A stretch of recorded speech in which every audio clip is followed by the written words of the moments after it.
नमस्कार, कंज्यूमर अड्डा में आपका स्वागत है। आपके साथ मैं हूं विपिन भट्ट और आज हम बात करेंगे देश में शिक्षा के स्तर की, क्योंकि हाल ही में एक रिपोर्ट आई है एसर 2022 यानी कि annual status of education report.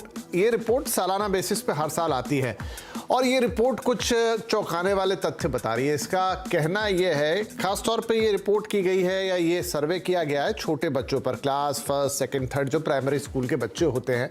और ये रिपोर्ट कहती है कि पहली कक्षा के जो बच्चे हैं उनको गणित के बेसिक स्किल्स नहीं आते, उन्हें अक्षर पढ़ना नहीं आते। पहली दूसरी तीसरी के बच्चों को, बहुत कम बच्चे हैं जो शब्द पढ़ पाते हैं।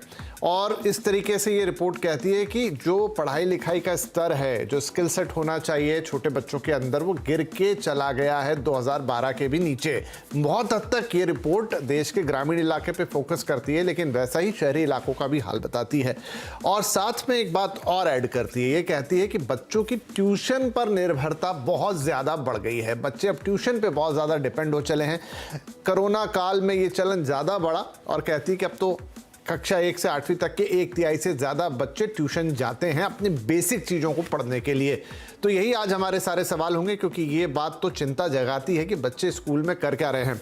तो आइए आज के शो की शुरुआत करते हैं। हमारे साथ जो मेहमान जुड़ रहे हैं उनका तारुफ मैं आपसे करवाता हूं। हमारे साथ हैं उनिका मेहरोत्रा, जो कि प्रिंसिपल है कालका पब्लिक स्कूल की। बहुत बहुत स्वागत है आपका। हमारे साथ है सौरभ अग्रवाल साहब, जो कि फाउंडर है माधवराव सिंधिया पब्लिक स्कूल के, और साथ ही हैं हमारे साथ दिल्ली पेरेंट एसोसिएशन की प्रेसिडेंट अपराजिता गौतम। आप सभी का बहुत बहुत स्वागत है।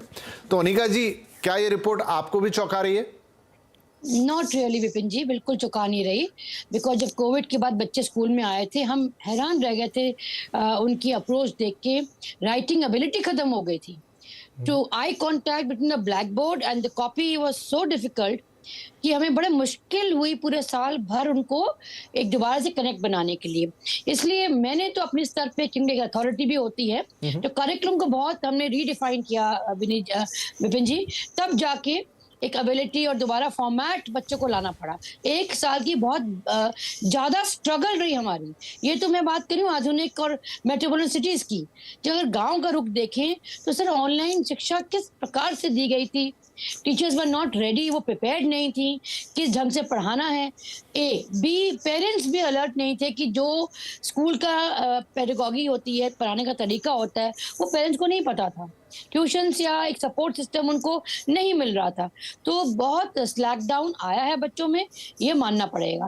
प्लस बोर्ड एग्जाम भी जिस पैटर्न से हुए, उन सबको अगर हम एक क्यूमुलेटिव एक असेसमेंट करें तो लास्ट ईयर एक डिफिकल्ट ट्रेंड रहा है।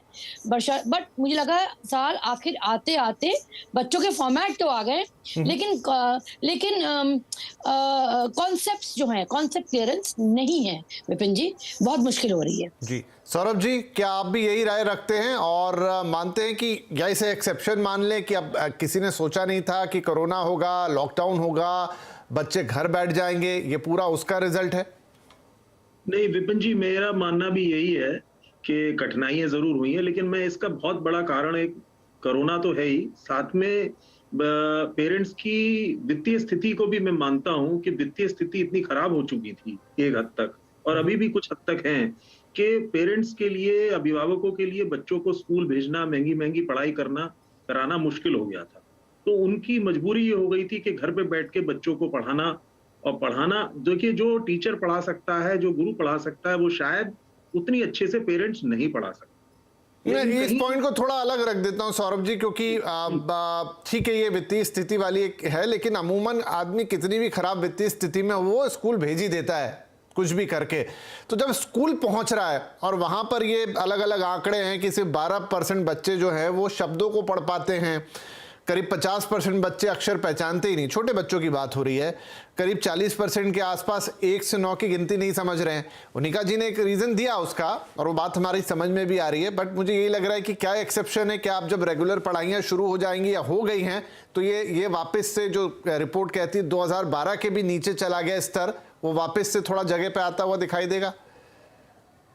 मैं क्योंकि विद्यालय मैं चलाता हूं तो मैं देख रहा हूं बच्चों में धीरे धीरे करके वो दोबारा से कॉन्सेप्ट्स उनको क्लियर हो रहे हैं। समय जरूर लग रहा है धीरे धीरे, लेकिन बच्चे दोबारा से उसी जोश में आ रहे हैं, कॉन्सेप्ट्स भी धीरे धीरे क्लियर हो रहे हैं।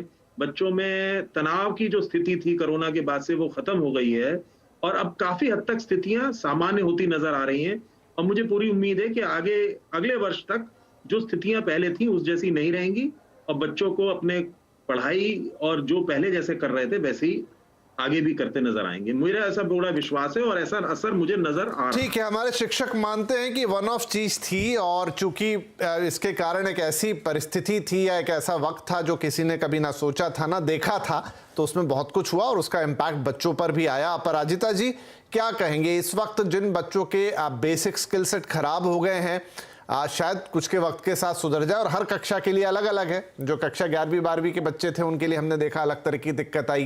ये बात कर रहे हैं बिल्कुल प्राइमरी स्कूल के बच्चों की, जहां पर आपकी एजुकेशन की शुरुआत होती है, आपकी नींव रखी जाती है। क्या ये नींव बिगड़ चुकी है या फिर हम इसे संभाल लेंगे?